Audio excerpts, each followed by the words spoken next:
good friend of mine. I love him to death. And he does a lot of videos showing parents on his Instagram and every other social media he uses how they can keep their kids safe, what the threats are, what the vulnerabilities are. And, of course, we share them to Sentinel too. But parents just don't really see the danger sometimes. Can we go through some of those right now? Because lots of parents listen to my podcast. Yeah. So obviously they can delve deeper into this, but I think it would be useful to go through some of the sort of big ticket things that people may not be aware of that they should look 100%. Out for. Well, I'd say first, get an application. I'm not going to name a specific one or seem to endorse it, but get something that protects your child's phone so that you can monitor every single thing that they do. If you were going to give your child a phone, I would say don't give your kid a phone. Yeah. That's really the first step, right? All these parents feel social pressure. My kid's got to have a phone. I got to know where they are at all times because they're just trafficking people everywhere. That's not necessarily the reality, right? The white van, that everybody's scared of, that's going to come up, offer your kid candy, and they're going to throw them in the side door, and you're never going to see your kid again. That's the exception. That's not the norm. The most dangerous place your child could be in 2024 is on their phone. The most dangerous place.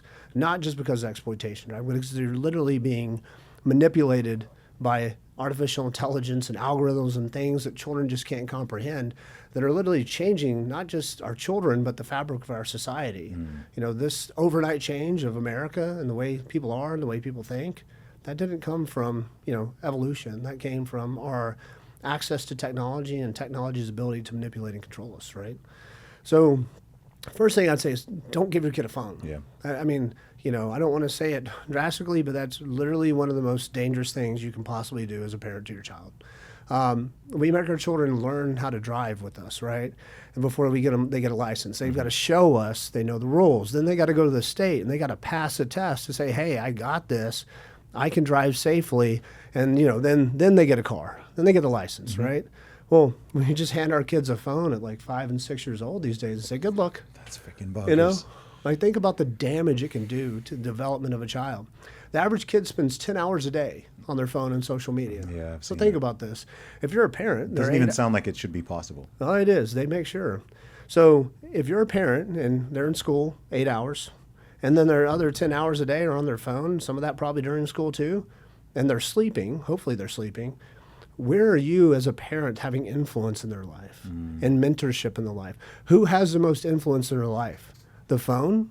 What's on that phone? What are they watching? What are they reading? What information is being tailored and targeted and pushed to your children? Is it sexualization? Is it politics? Is it religion? Is it sexuality? What is your child digesting? And if they're spending 10 hours a day on a phone and 8 hours in school, I don't care how good of a parent you think you are, you're not. And because your child is being raised by a device, not by you. Just reality. It's just simple math. So, you have to be the biggest influence in your child's life if you want to be a good parent. So keeping them off of technology and then everything but is probably the best bet as long as you can, right?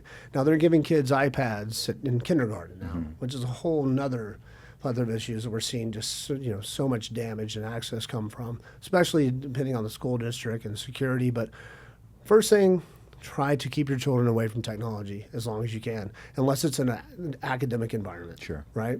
Let them be kids. Let them play outside and let them scrape their knee. Let them ride their bikes. They're not going to get picked up by a van. That's the exception. They're more than likely going to get exploited or extorted on their phone, right? Or lose their innocence on their phone. We're finding kids addicted to pornography at 5 and 6 years old. Jeez, man. Well, think about it. What's the first thing you're going to do? As a little boy. It's I have like so many things going through my head right now where, I'm not yet a parent, and I always have a level of hesitancy to criticize parents, especially not being one yet. I know that it's hard and all these things, but it's just so obviously negligent to give a 5 or 6 year old a smartphone.